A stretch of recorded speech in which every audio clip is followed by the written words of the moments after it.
September 25th, 2022, David becomes king over all Israel.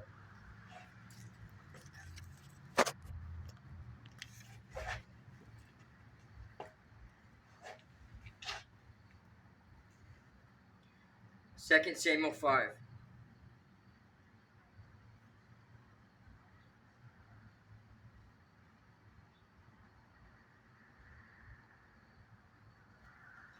Then all the tribes of Israel went to David at Hebron and told him, "We are your own flesh and blood. In the past, when Saul was our king, you were the one who really led the forces of Israel. And the Lord told you, 'You will be the shepherd of my people Israel. You will be Israel's leader.'" So there at Hebron, King David made a covenant before the Lord with all the elders of Israel, and they anointed him king of Israel. David was 30 years old when he began to reign, and he reigned for 40 years in all. He had reigned over Judah from Hebron for 7 years and 6 months, and from Jerusalem he reigned over all Israel and Judah for 33 years. David captures Jerusalem.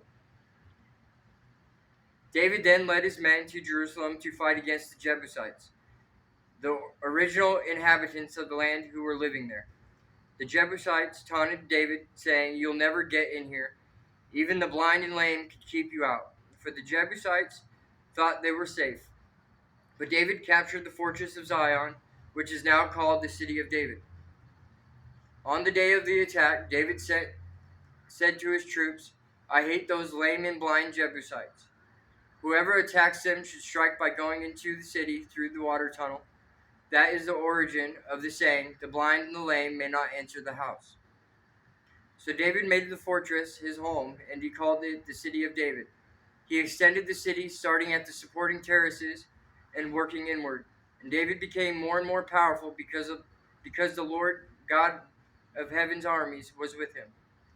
Then King Hiram of Tyre sent messengers to David, along with cedar timber and carpenters and stonemasons, and they built David a palace. And David realized that the Lord had confirmed him as king over Israel and had blessed his kingdom for the sake of his people Israel. After moving from Hebron to Jerusalem, David married more concubines and wives, and they had more sons and daughters.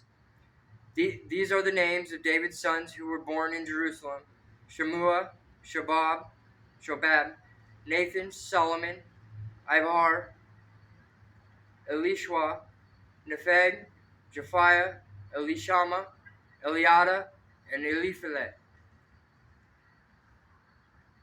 David conquers the Philistines.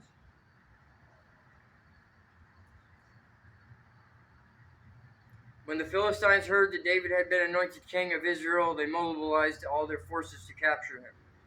But David was told they were coming, so he went into the stronghold. The Philistines arrived and spread out across the valley of Rephaim. So David asked the Lord, "Should I go out to fight the Philistines? Will you hand them over to me?"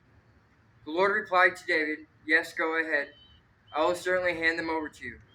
So David went to Baal Perazim, and defeated the Philistines there. "The Lord did it," David exclaimed. "He burst through my enemies like a raging flood." So he named that place Baal Perazim, which means the Lord who burst through. The Philistines had abandoned their idols there, so David and his men confiscated them.